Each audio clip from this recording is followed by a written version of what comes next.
The Fresno Focus Radio Hour.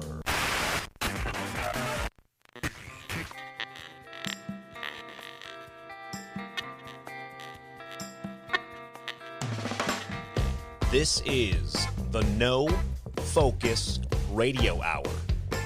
Comedy and insight from the greatest minds in Fresno. A Lightomine Media production. That's right. This is the No Focus Radio Hour, the #1 independent podcast in the Central Valley. Thank you for listening, and thank you for telling a friend. The No Focus Radio Hour is available anywhere podcasts can be found, including YouTube and soon on Rumble and your home smart speakers. Remember to subscribe and leave a review. It helps others discover our show. And while you are reviewing, keep in mind 5 stars is the correct number of stars. If you enjoy our show, please share it with your friends. But if you hate it, share it with your enemies. Check out our site, nofocusradio.com, for exclusive content. You can vote on Don's polls. You can find us on social media. Our handle is at nofocusradio. You can also find the rest of our shows and content at lightominemedia.com. Gonna hit the ground running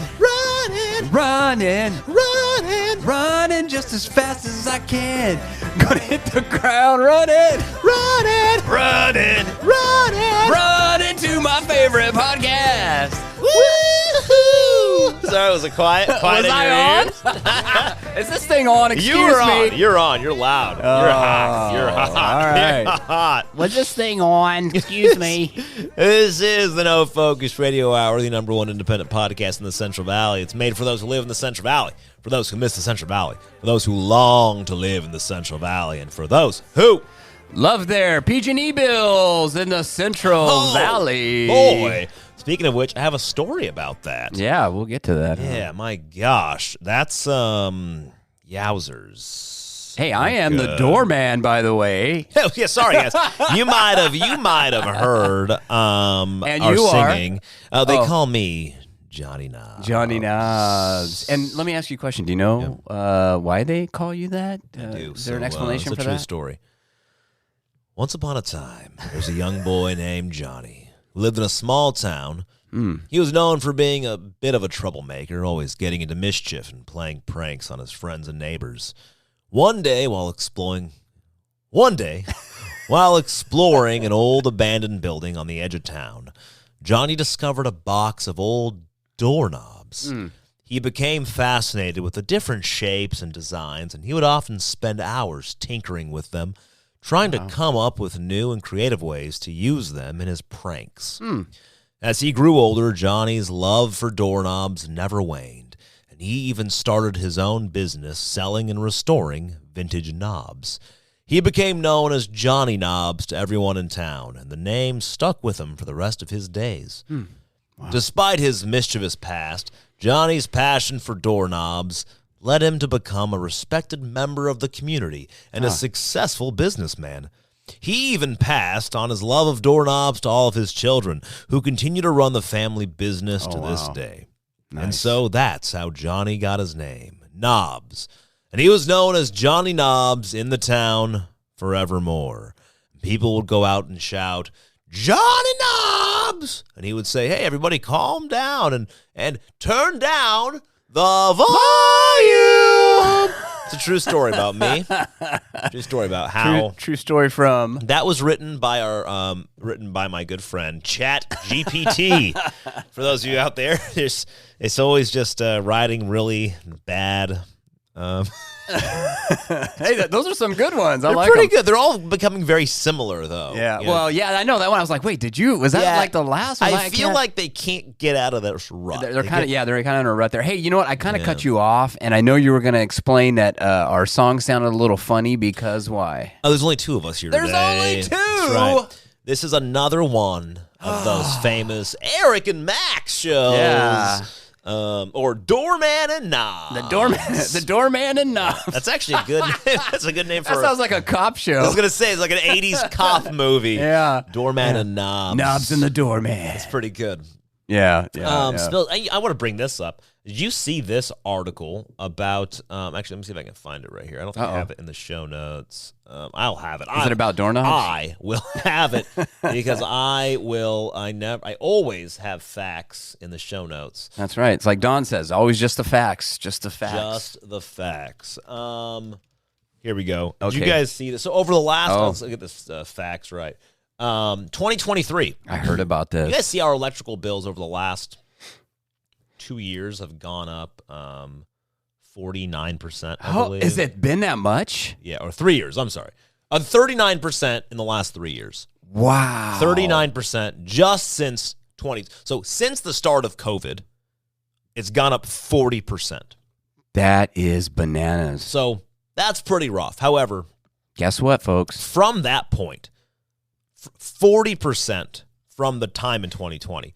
Now, it's going to increase. Now, I want everybody to remember that as it increases, it's not increasing. When I say like 5%, it's not 5% from those initial 2020 rates. It's 5% from the new rates, which have already gone up 40%. So everybody needs to understand that that's an exponential growth because it's 5% of a 40% increase. Yeah. Much bigger. I want everybody to understand this. It's kind of pretty important here. According to Fresno City Mayor Jerry Dyer, we have some increases coming our way because PG&E has put in an application through the California Public Utilities Commission to increase the rates. This is what I saw for electric and gas service in Fresno, and they're going to do it periodically over 3-month increments, which helps increase electricity, but it lessens the blow. It eases us into it. Exactly. Yeah. So this is how it's going to happen. January, we're going to get a 3.3% increase. Oh boy. March, and I want everybody to understand, 3.3% from our current price. Then March, a 3.7 increase From the current price then. From the current price then. Yeah. That's the trick, right? Yeah. And then in June, a 5.7 increase from the current increase that it was in March. Wow. Which is already a 3.7 increase on top of the 3.3 increase. Yeah. And so we got a 3.3, a 3.7, a 5.7, and then they just ease right into the next step in September with a the hottest month. A 23.5% increase. On top of all these increases. I need you guys to understand. In September, the average 1,500 to 2,000 square foot home in Fresno with maybe a family of, let's just say 4, is going to be $600 to $700 for us, maybe more, maybe $800. Wow, that's what it's going to be. $800 from now. Start budgeting in $600 to $700 a month extra. And here's the craziest thing is that, we're already like at the limit. I mean, we've got at night when we go to bed, it's like at 62. Right. In the morning, maybe we'll do 65 because it takes a little while to warm up because you're kind of warm from sleeping. And then we usually go to about 67 during the day. Yeah. 67. Now, if you were... And our rate and our bill is over $300 a month right now. Is that not insane? Yes. 300, and you're living in between in the 60s, in the cold 60s. Yeah. You're not living in a warm home. No, that's how we are. Like right now, it's warm because we have a baby. Yeah. But it's not warm because of our thermostat. It's because we have a bunch of small space heaters everywhere, which I don't know if that's helping our bill at all or not. But I'm trying to keep it lower because trying to heat the rooms you use. I'm trying to heat the rooms I use. Yeah. But I mean, it's insane, man. Yeah. Now just take that. So you said $300.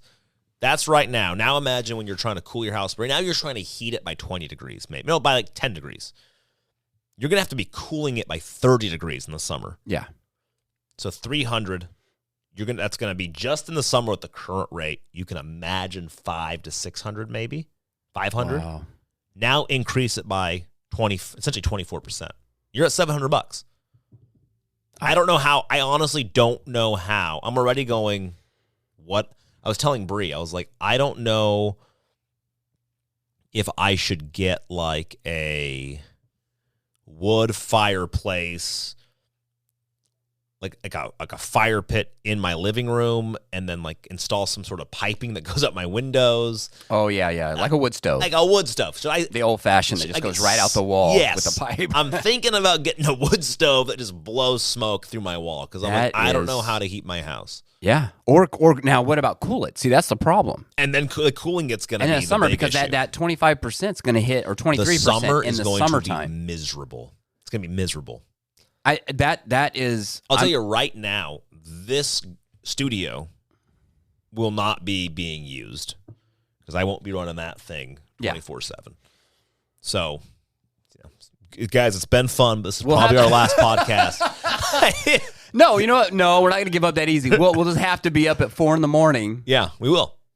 It's like, feels good. It feels nice and comfortable. 4 a.m. You know what? Maybe we'll have to do that. Everybody will have to work from home, and we'll just be nocturnal. We'll basically wake up at night and do our work and sleep during the day. Sleep in a though. How are you going to sleep? Not this amount of heat. Well, you get like those ice packs and just maybe put them in your bed and just. That's not a bad idea. You cool. Hey, that's a great idea. Insulated sheet that is waterproof. That's actually not a bad idea. Ice packs in your bed. Yeah.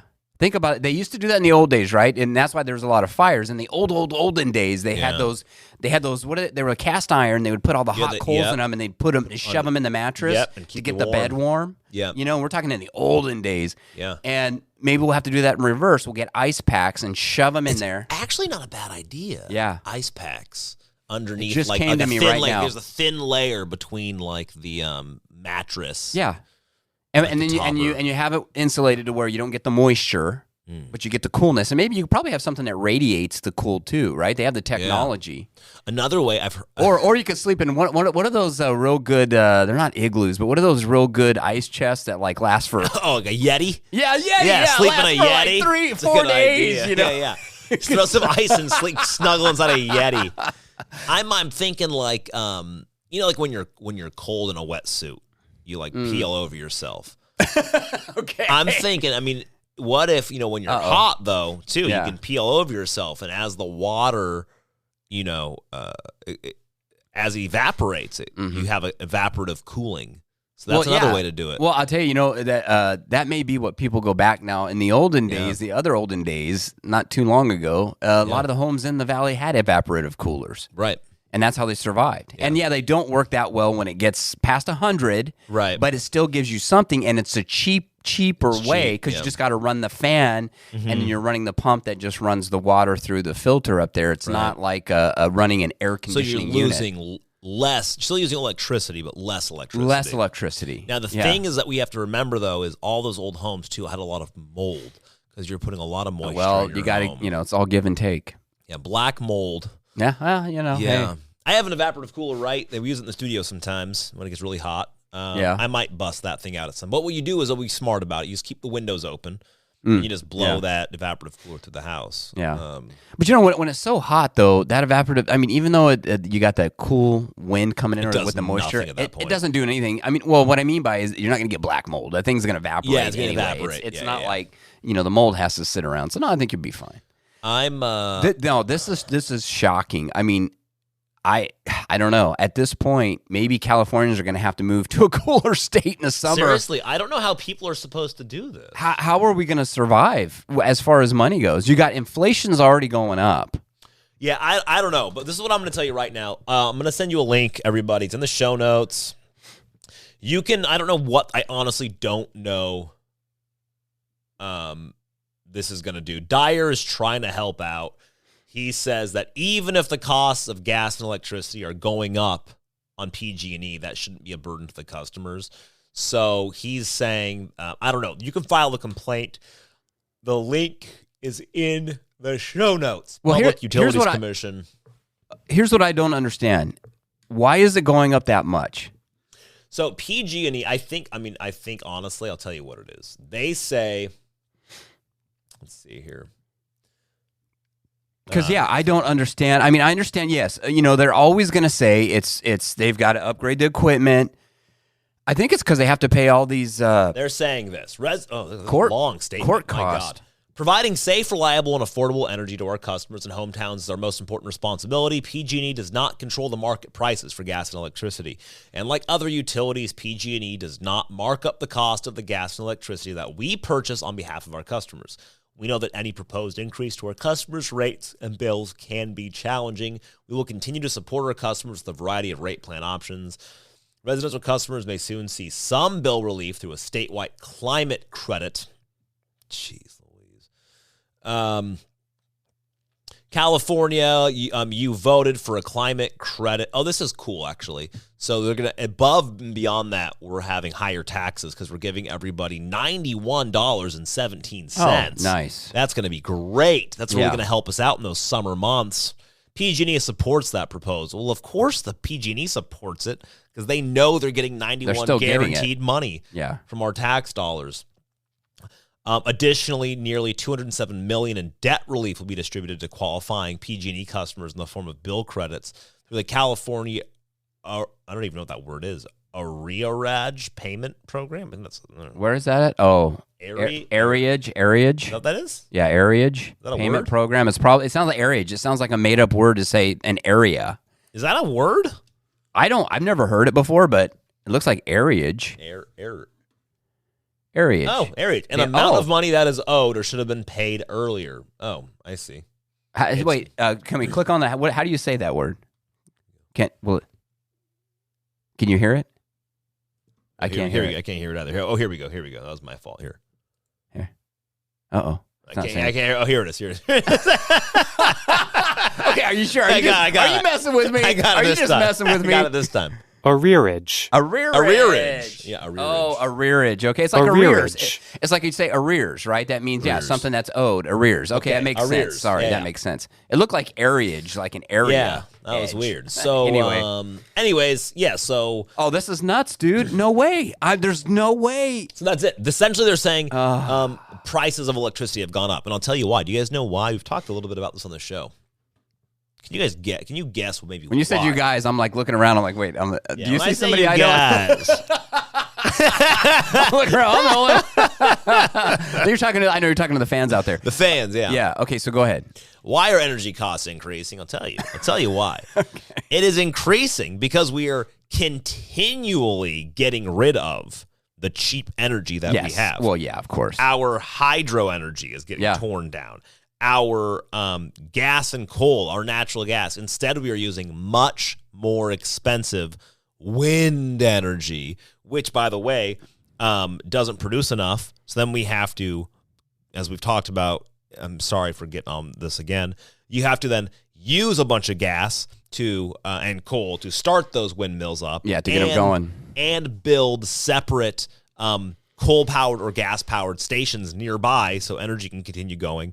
So it just continues going. It's the green energy thing. This is what's going on. And this is, and it's hitting us in the face now. It's taking full effect in California here. Because like you said, first off, they're letting all the water out, right? Yep. And they're tearing the dams down. They don't consider hydroelectric to be green, so they're not going to use that. Right. Interesting, though, here we got another story that they're talking about keeping the Diablo Canyon power plant now online longer because it provides about 9% of the state's electricity. And guess what? Well, I'll tell you, a little inside baseball. I think someone we know is maybe thinking about running for president, and they don't want to look like they completely shut down the state with energy. So they want to look like they're doing something. But this is what ticks me off, and this is what's going to happen, Max. They're going to do this with the power plant, right?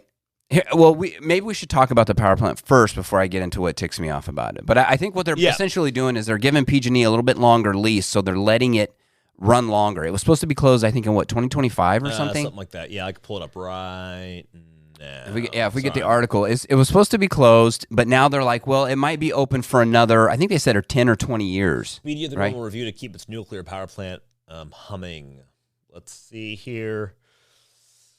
Go through that. It was supposed to be closed in 2025, and it says, despite his closure plans, Newsom spent much of 2022 pivoting his views in hopes of extending the power plant's life and avoiding potential blackouts in the state, right? So if you keep scrolling up, I think it shows that they want to run it for quite a bit longer. They want a 14. Says rejected the 14-year-old. Oh, they PG&E responded with the rejection. Nuclear regulators hope to get a 20-year span. They're hoping to get a 20 years and have it completed. Have this contract completed by the end of 2023. But they want another 20 years out of it, I guess, is what they're saying, right? This comes from the SJV Sun. Here's my thing, though. Okay, this guy, Newsom, and all of his people, they're all green energy, we're saving the environment, yada, yada, yada, yada, yada. But then they're saying, hey, we got to extend this thing for this long. Yeah. Which means that they know that nuclear is a great option. Yeah, of course. They know it. In their deepest hearts, they know it. Then I'll tell you what, why aren't we just building more of these? Okay, here's the deal. This is what I was getting to. This is what's going to happen.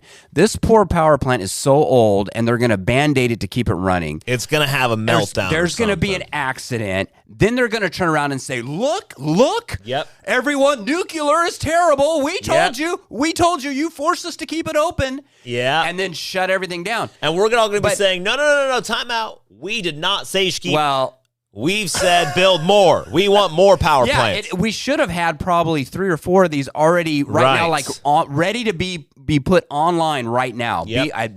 Been built over the last 10 years and ready to go. We should have done that, but no, they didn't. And then this thing's going to have an accident because it's so old and they're just trying to keep it running. When was this thing built? Anybody know? Boy, I don't know. Wasn't it built back in the 60s, 50s, 60s? I was thinking, yeah. Yeah, I don't know. I don't know how old this poor guy is. The poor power plant is. But anyway, I'm sorry. I'm just getting upset because that's what's going to happen. It's what's going to happen. Yeah. Does it say here when it was built? Construction. I can't see it. Wait, no, that's when it's 1981 was something. No, anyway, really doesn't anyway, give you folks. a lot of history here, so here's the deal. They should have already 1968. Okay, they should have had 3 or 4 of these things ready to go by now. Just like they should have had all that new area to collect water storage, right? Right.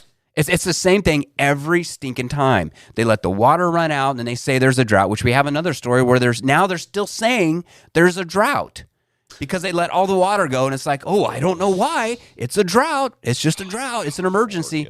And now it's a power emergency, and I don't know. Honestly, don't we even still live in this? I was going to say, do you have the RV ready? Are we ready to pack I am up? so ready. If you come with me, I'm out of here. I just need one person. Where are we going, man? Where are we going? I'll go to. When I was in Vegas, this last side story. I was in Vegas not too long ago for a food show. I ran into a friend of ours who moved his entire 4 factories to Texas, outside of Dallas.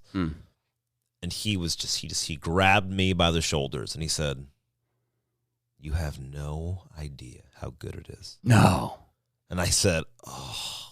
He said, "Max, you have no idea how good it is." Uh-oh. He was like, Uh-oh. "You, with the same amount of money, you will live like a king."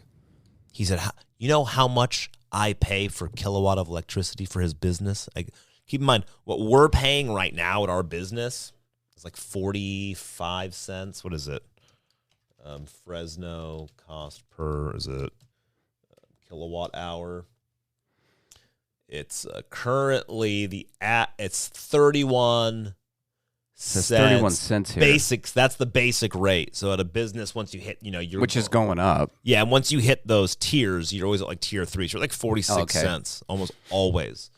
He's right now, because Texas has its own power, only state with its own power grid, mind you. Yeah. You're not relying on anybody else. Sometimes it can get higher. He says on average he's paying 9 cents a kilowatt hour. He said, "Max, my biz," and when you own a big manufacturing business, you have to understand, everybody, that one of your largest expenses, especially in the candy industry, in a place like Texas and Fresno, which typically, though, where you have to understand that's where a lot of these companies are, because that's where you get a lot of work, your workers and everybody. It's where you have your factories. Yeah, is you're running in a place it's 100+ degrees outside. Your factory needs to be at like 65 degrees constantly, 24/7.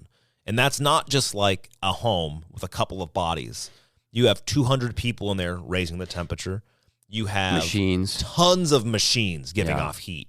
You have massive melters and tanks. And so, I mean, you are fighting. I mean, your PG&E bill in California for a factory of like our size, I mean, you're looking at, I mean, you're 50, 60 grand a month, right? Wow. Imagine knocking that down. I mean, close to probably 100 grand a month. So you're looking at maybe $1 million or something per year. Imagine knocking that from 40 cents down to 9 cents, like cutting it in by like a quarter. Like that's huge. And then all of a sudden you go, well, what can I do with that money? Well, you can grow your business. You can pay your employees more. Everybody's happier. Everybody. He's like, you have no idea. And he says, and it's just the people are better. Everybody. He was just like, it was literally like a 20-minute conversation about my gosh, dude. Whatever you can do, you need to get out. You're just fighting a losing battle. And I'm sitting there going, well, this is encouraging. You're like, yeah. Because it's one of those things where I'm like, I'd love to go. But when somebody grabs you by the shoulders who has made the move and just says, you have no idea how good it is. I was like, that's and keep in mind, I want everybody to listen. He's not some like, I know people are going to say, yeah, but he's some white guy who's, living in Texas. And no, he's not. He is a Lebanese man who escaped war. His family, similar story to my father's. His family was killed. He is not a man. He has had to work very hard for everything he has. He's not had an easy life, and he has lived across the world. So he knows, he has had to fight a lot of discrimination throughout his life.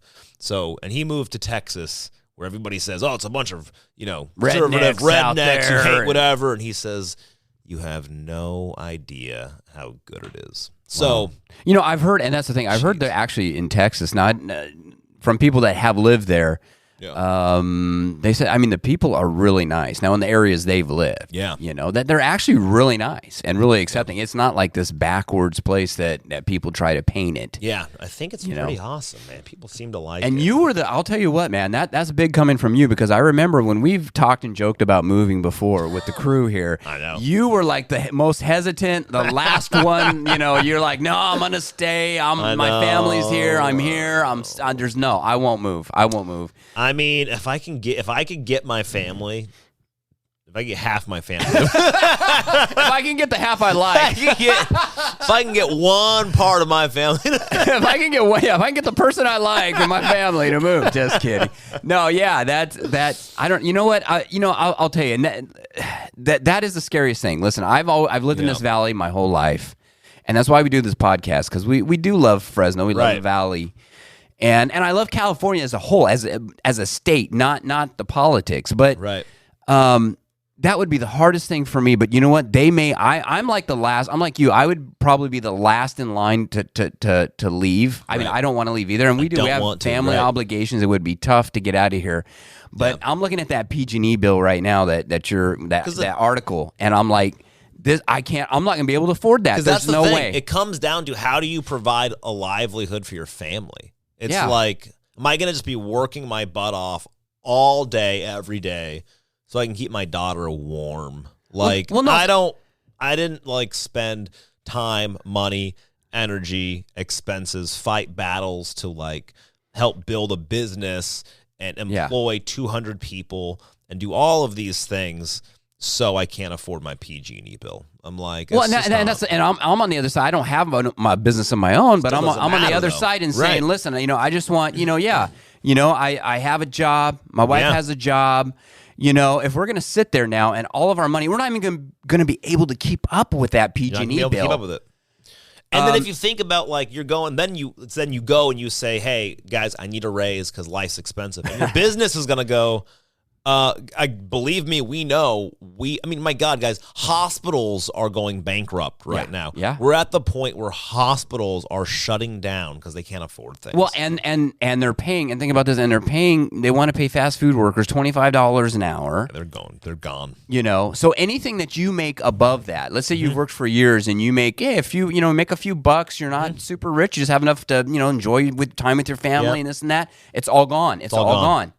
Everything they do in this state makes a person poor and poor and it poor is on purpose. And poor. It's on purpose. We've talked about this, and this is a very basic tenet of what they believe. If it's equity, it's not equality, it's equity, which means everybody should be not have the same. It's not equality in terms of we each have the same ability to fight for our rights to get what we want. Right? It's an outcome. So it's impossible to make everybody. It's not that we have the same opportunity. In other words, right. That's a better way of saying it. Yeah, and they can't make everybody rich.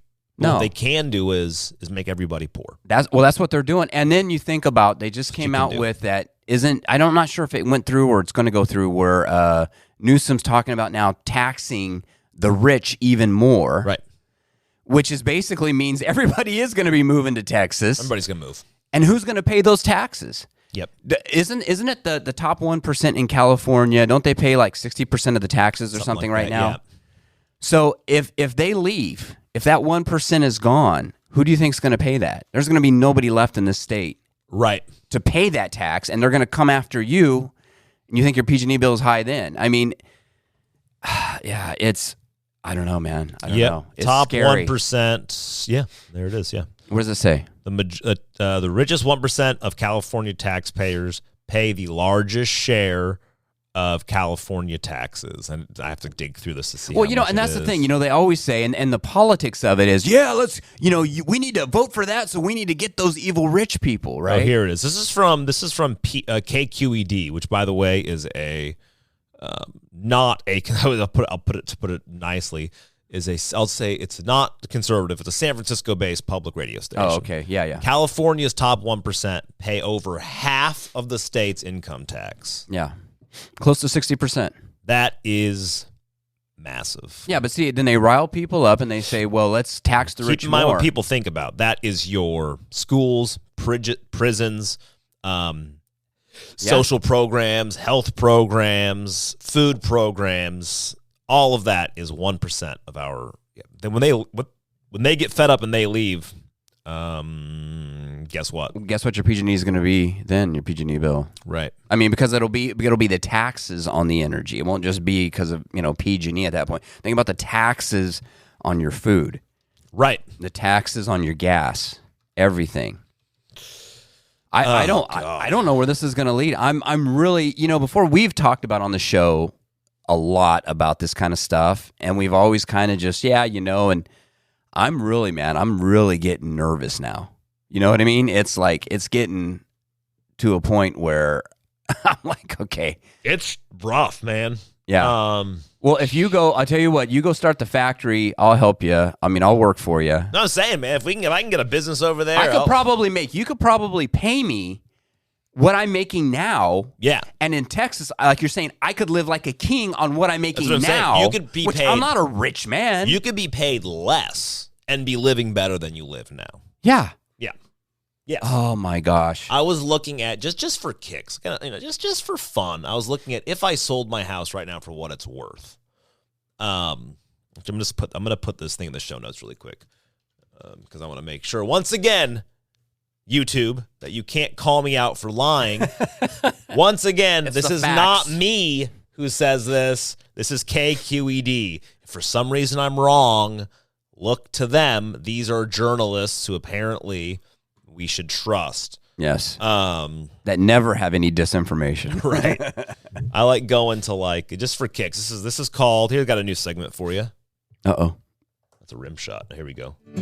Hi, everybody. This is called Max Looks at Houses on Zillow in Texas. I love it. That's got to be a permanent. We'll do Texas and Florida and Tennessee. That's got to be permanent. Okay, permanent. Here we go. We're going here. We're going into Texas. Yeehaw! We're going to go look at. I just want to show you this. Here, look at this beautiful house. You can't see that. How can I do this where I don't show you the pricing? Okay. Here we go. I don't think you can see that. I just want you to see this. Okay. Wow. Now, I will say, full disclosure here, my brother-in-law is looking in Texas, and he has shown me houses, so I kind of got an idea, but I do see this house, and it is beautiful. Beautiful, right? It says 21,000. Is this a new build? New build. Wow. 2,169 square feet. Oh, my gosh. A mansion. Stone, all stone. Beautiful yard. Wood floors. We got, let me see here. Okay, granite counters. Oh, my gosh. All Subway new, tile on the backsplash. Beautiful tile. Crisp. Everything's new. You got high ceilings. Yard. What's the lot? Do we know what the lot is? Look at this. Doesn't matter. A granite tub built in, big spa tub. Wow. Big, massive walk-in closets. Huge. I mean, this is a nice house. Oh, right? Huge yard, too. Huge yard. Big yard, yeah. Very nice. You got one bedroom, a bathroom, a closet, a laundry room, another bedroom, another bedroom, another bedroom. So you got 4 bedrooms. Each of them have their own bathroom.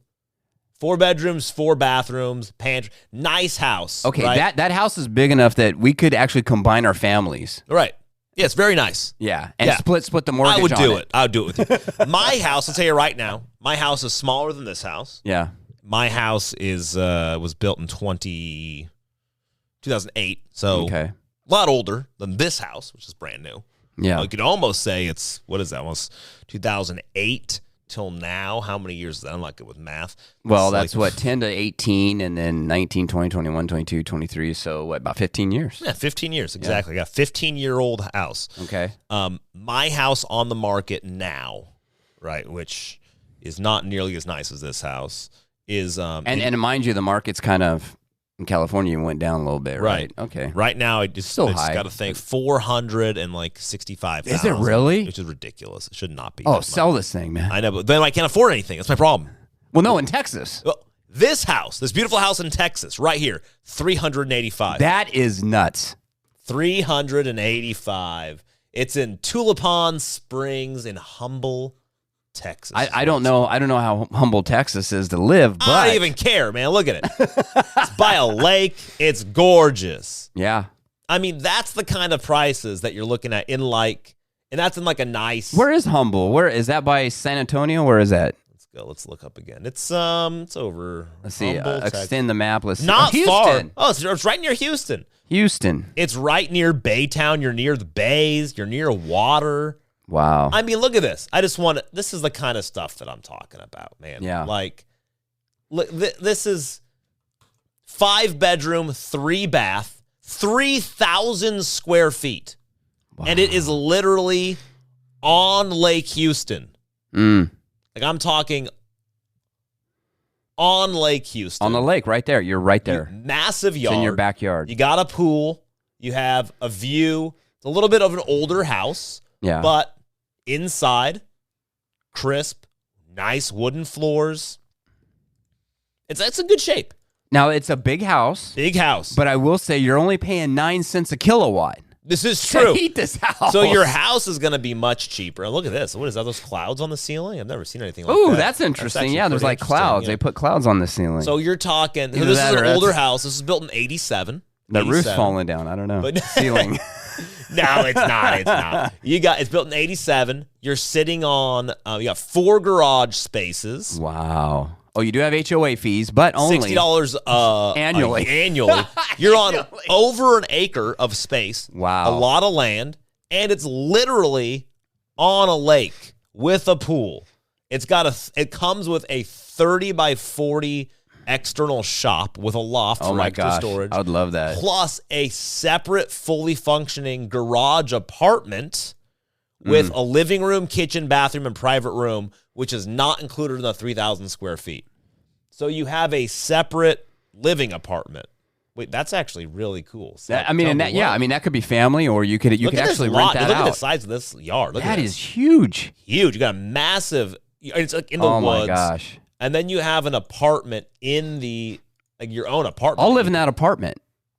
This is gorgeous. Rent. Once again, on the water with a pool, over an acre, with a shop, a garage, a carport, has it all. First of all, I mean, it's killer.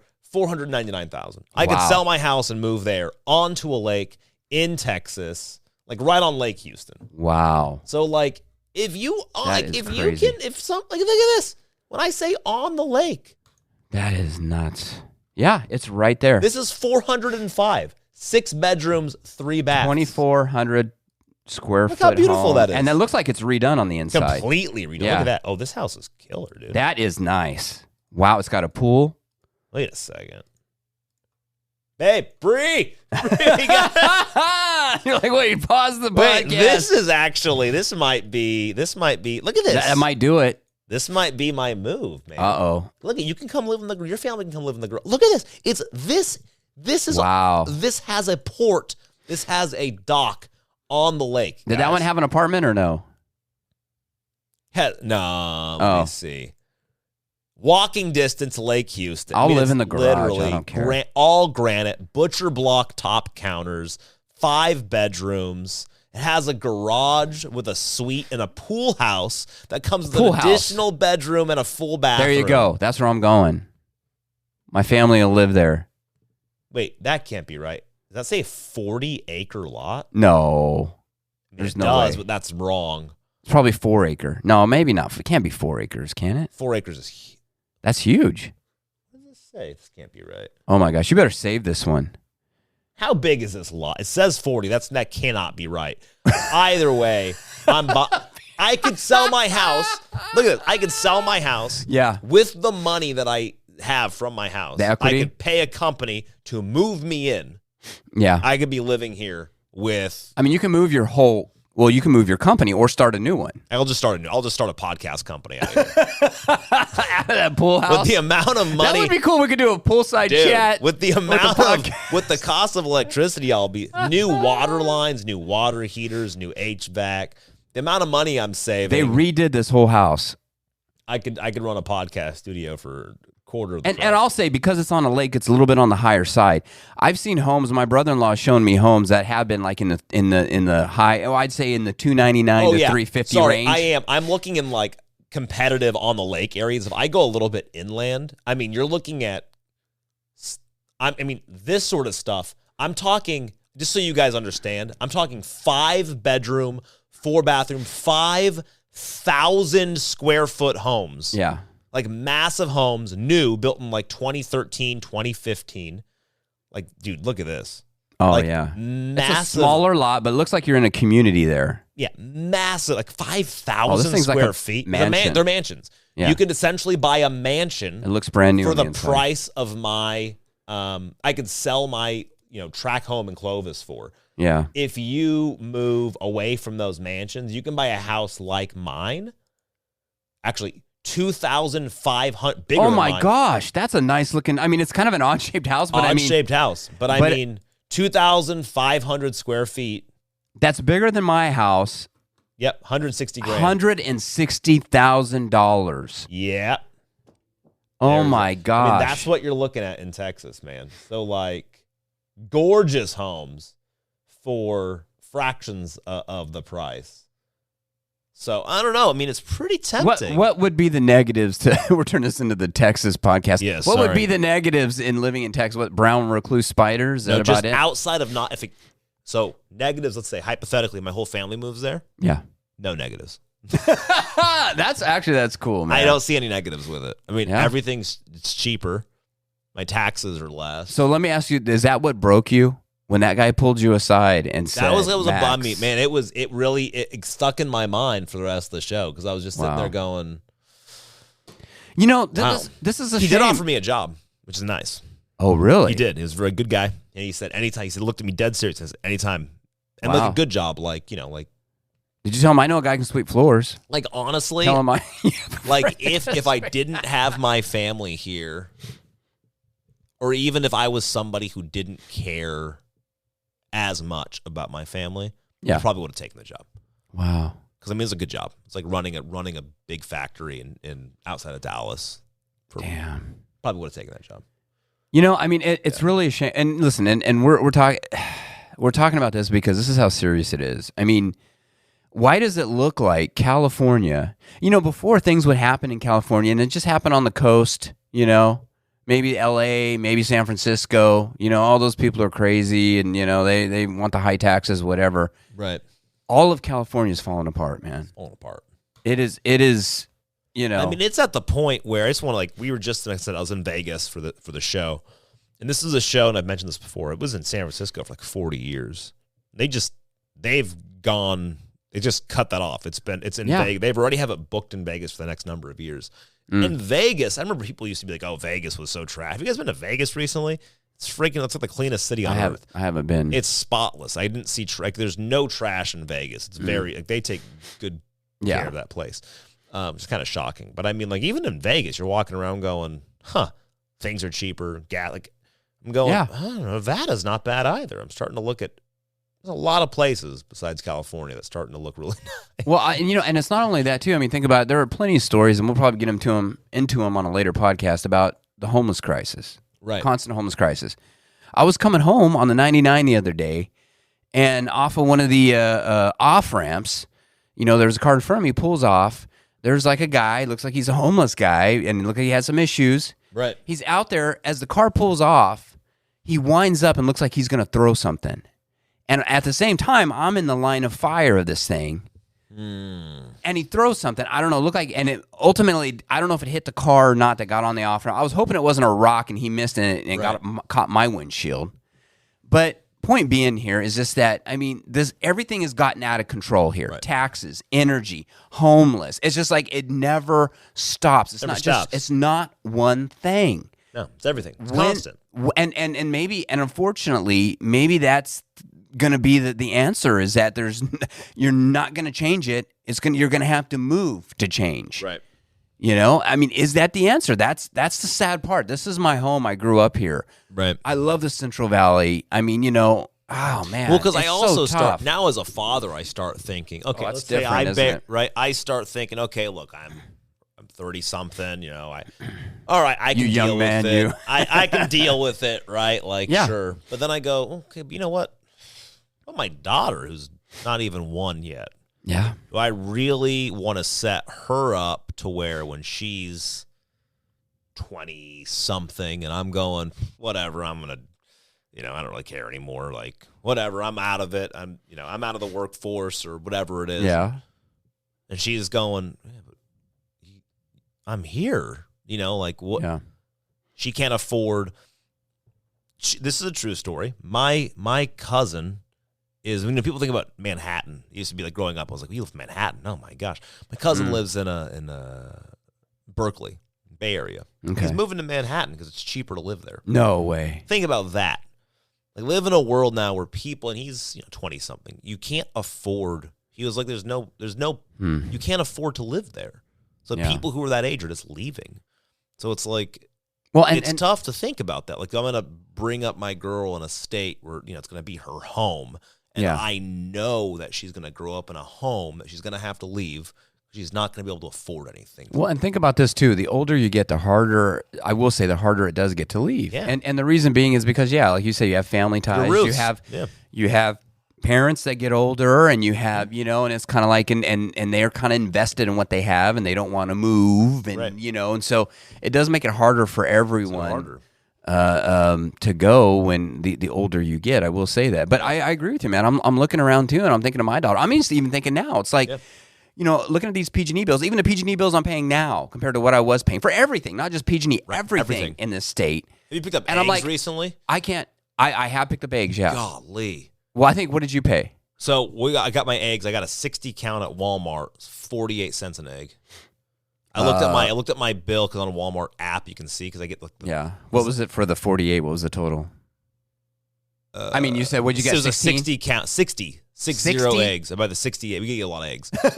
Like 60 eggs. Yeah, we eat a ton of eggs, and we buy the 60 count eggs. Okay. And at that price it was 48 cents an egg. I'm not sure what it was per egg. I mean, we went to Costco, but it's funny they had a two egg limit. You can only buy 2 cartons, but we buy the brown ones, whether they're organic or whatever they are, and I think it was half a dozen. I think they put in there half a dozen. It was like $9 for how many eggs? It was like half a dozen. 6 eggs. Oh, I'm sorry, not half a dozen. I mean a dozen and a half. Sorry. Dozen? Oh, 18. Like 18 or 24, one of the two. It was 18 or 24. Like 9. It was probably close. I remember seeing there it was like 40-something cents an egg. Yeah. So it's probably close, about the same. Sorry, yeah. So in 2020, I was looking because I have like a Walmart Plus membership or whatever because they just deliver everything to your house. Pretty nice. Yeah. I was paying 6 cents an egg 3 years ago.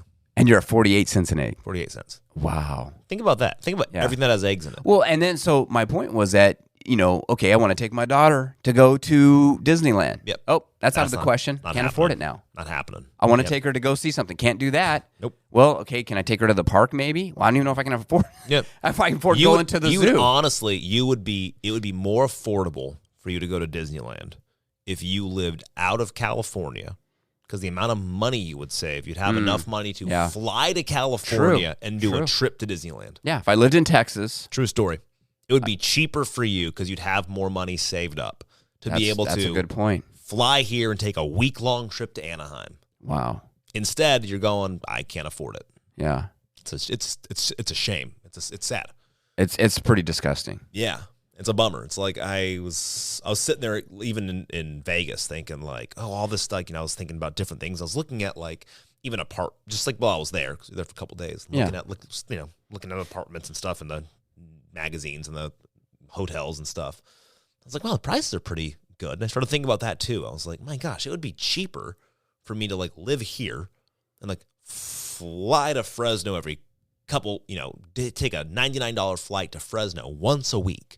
And work here for 3 days and fly back. Like pay $200 a week in flights. Wow. And live over there in Nevada. Like you could probably stay in your factory or whatever. Yeah, right? like live in Nevada. Out. Yeah, live in Nevada, fly to Fresno. Crash in the factory for 3 days and work and then. Yeah, like literally fly to Fresno. Like a flight every, like in and out, 2 flights a week. Be cheaper for me to live elsewhere. And I was like, that's depressing. Yeah. And what does that do for the carbon footprint? About as much as the 1,200 planes to Davos. Exactly, right? Exactly. And then the private helicopters that they had to take. Did we talk about that on the last show? What? Oh, the private, yeah, I think we did, take 1,200 planes, private planes, and then they can't I didn't hear the account, but yeah. Yeah, 1,200 was the final total. And then remember, they can't actually get to Davos from there, so they all have to take private helicopters from the planes. To fly in. Yeah. It was that much. I think we're going to change the name of the podcast, folks. It's going to be the Texas Focus Radio Hour. So anyways, that was our new segment. Max looks up homes on Zillow in Texas. Next week, we'll be doing Florida and then Tennessee, maybe Idaho. Oh, my gosh. Depressing. Well, hey, let me ask you this. Why we're here in Fresno, let's talk about some Valley stuff. I know you had an article here about House of Juju. You're talking about good fun stuff for all these car issues that you're talking Let's skip all the car. We don't have time for the car issues. Well, I'll go through them really quick. There's a lot of bad potholes. Oh, you want to talk about those? We're having drought again.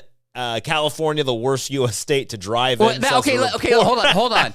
Okay, before we leave all this, let's go through these real quick. We had articles. We had for the pre-show plan. Section of car articles. It was basically car and basically car driving. It was funny. You had an article about alarm over the potholes. What was that about? Basically, they were saying. It starts with this one. Alarm over the potholes. This is from your Central Valley. Fresno raises alarm bells after more potholes surface. I think just in general, hilarious. Because Well, that happens every time it rains because they do such a crappy job on the roads, especially 99. 99 will be nice and smooth. It rains, and the next thing you know, it's like 20. It looks like it was a war zone. Yep. And the reason is they talk about it, that we're all feeling the bumpy potholes on the streets of Fresno. But the thing is, they keep on doing quick fixes because fixing the underlying problem costs too much money. Oh, it's a lot of money. So they constantly just do these it's just patches. Yeah. We have decaying roads in our city. This is a quote from Mayor Jerry Dyer. We have decaying roads in our city as a result of the fact that we do not have a repaving cycle that is anywhere near it should be in our city. The funding has not been allocated for that over the years. Sorry. Wow. It is still, we are very heavily reliant on state You're assistance. On Texas time right now. Yes, I am. Fresno is riddled with thousands of potholes. We have had 1,800 pounds of asphalt cold mix that we were used to fill potholes to date just this month. That is over 10 times the typical amount. 180,000 pounds of asphalt to fix potholes.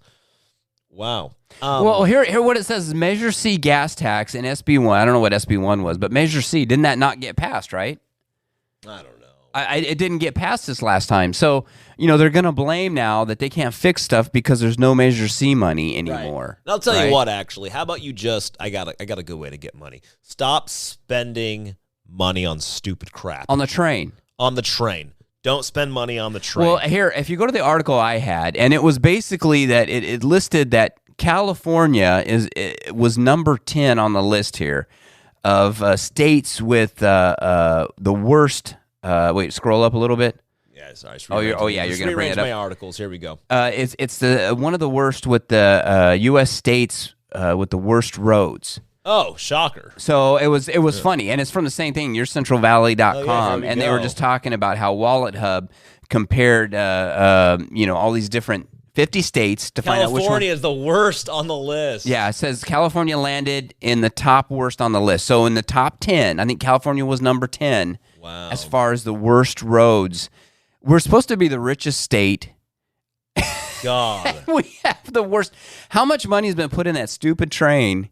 Dude, to nowhere. And this is something else. It also hurts our wallets. They point out because the roads are so bad, the cost of vehicle maintenance in California. Exactly. Keep in mind, this is a state, guys, there are states like Minnesota where the roads are icy 6 months out of the year, and they spread salt over these roads. Yeah. And the bottoms of your cars get salty and wet, and they rust. Yeah, they rot away. They literally... God, your car rusts and rots away. Yeah. Those states deal with that 6 months out of the year. California has none of that, and we are still the worst we have state to one drive of the best. One of the best. What do you want to say? Weather conditions of any of the states, and we have the mildest weather conditions, and we have the worst roads. Also, we have more car theft rate per capita, auto repair shops per capita, and a higher traffic fatality rate per capita. Well, and that makes sense, right? I mean, when you think about that, I mean, there's sometimes, man, I'm driving down the road,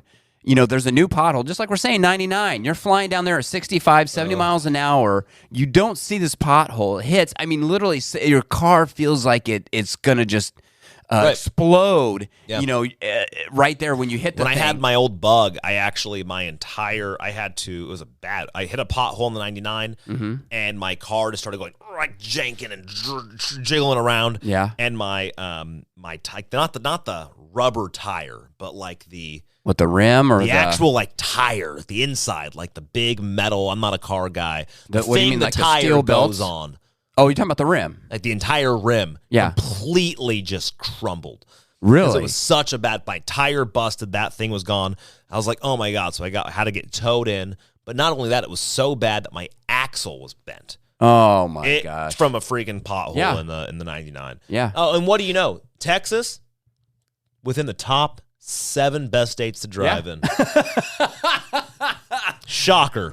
What do you know? Texas, here we come. Dude, Tejas, man, that's where it's at. Yeah, so anyway, that was just funny. You had pulled and then I had pulled these articles. Yeah, so we got a couple. We had one more car article here. Now, we'll save that to next week. Save it for Dawn. We'll save those for next week. Yeah, that was a Dawn special. Okay, we'll take these two, the climate ones. But you did want to talk. We got about 3 minutes left. Here, yeah. And you did want to talk about House of Juju's got some exciting news, which is a little bright spot in all of this darkness. Yes, over California. So, opening up a new restaurant. You guys know House of Juju. I was gonna say, man, God be with you guys. I mean, well, you know what? They're my heroes. They're going to Visalia, and I freaking love Visalia. Have you been to Visalia recently? No, dude, it's the best. Really? It's so good. It's everything downtown Fresno should be. The downtown Visalia area, yeah. Solid place. Yeah. So House of Juju, they're doing well. The Glenn family, just to let you guys know, I'm going to say this. I know them personally. I went to school with the 2 sons, Justin, and Justin was my age, and just good people. The Glenn family are just good people. Yeah. That's the only way you can really say it. Just great people. And so I'm very happy that they're doing well. They have the restaurant in Clovis. They have House of Juju. They opened another restaurant up in the Bay, was it in Morro Bay? Oh, yeah. Another House of Juju, I think. They opened up Papa's Place. Here in Fresno. Yeah. Then they opened up the coffee shop, too, The Edge. The Edge, on the Edge. And now they're opening up another House of Juju in Visalia. Wow, that's great. Yeah, so they have their location in Morro Bay. And I did not realize this. This is really exciting because I can't have dairy. Their clam chowder is a roux base. There's no cream in it. Oh, really? Yeah. So I'm very excited about that. Do they have that here at the one here in Clovis? He just said that in this article. I'm actually going to be getting that right now. Very exciting. The flatbread comes with artichoke, heart tomato. Man, this is making me hungry right now. I'm reading all this, some of their menu here. I'm happy with them. So go there. I have only ever gotten one thing at House of Juju, and I've been going there since they first opened. What do you mean one thing? Like I've only ordered one thing ever. The Dragon Burger? No. Yeah, the Dragon Burger. No, which is the one that's made with the Dragon Burger? The Dragon Burger as a salad. Oh, with, like the spicy coleslaw stuff. Yeah. Dragon Burger as a salad with a turkey patty. Ooh, only thing turkey. I've ever ordered there. I've been ordering that for, I don't know, since the first location or since for years. Wow. And some people are like, well, have you had there? I'm like, no, I have not. I get that with a side of chili, and I won't change it. Well, I'll tell you, we'll go. We haven't been to House of Juju. It's been a couple of months, but we will drive. We live on the other side of Fresno, right? We will drive all the way over just to get breakfast on the edge. They're bagels, yeah. They're have like an everything bagel witch type of little sandwich, really? And the aioli they put on it. Oh my gosh, really? It's the best. I don't think about them as a place for food. So yeah. We on the edge, so that little coffee shop, and they have a few food items in there. Yeah, really good people. Yeah. Also, and staff's always nice and helpful. Good. Yeah, and also Justin Glenn. I'm pretty sure he is Superman. I don't know if you've ever seen him. He's like looks like Clark Kent. I'm fairly straight. I have like a wife and stuff.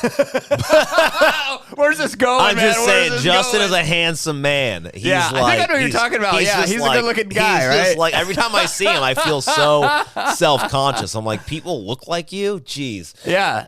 So good guy. And they're that nice too, right? That's the thing. It's not like he's a jerk. It's like I can't even say like, well, yeah, fine, he works out, but he's a jerk. It's like he works out and he's super nice and he's like rescuing puppies, treats his family well, and owns a prosperous business. And dang my God, I'm so jealous. Like, oh, come on.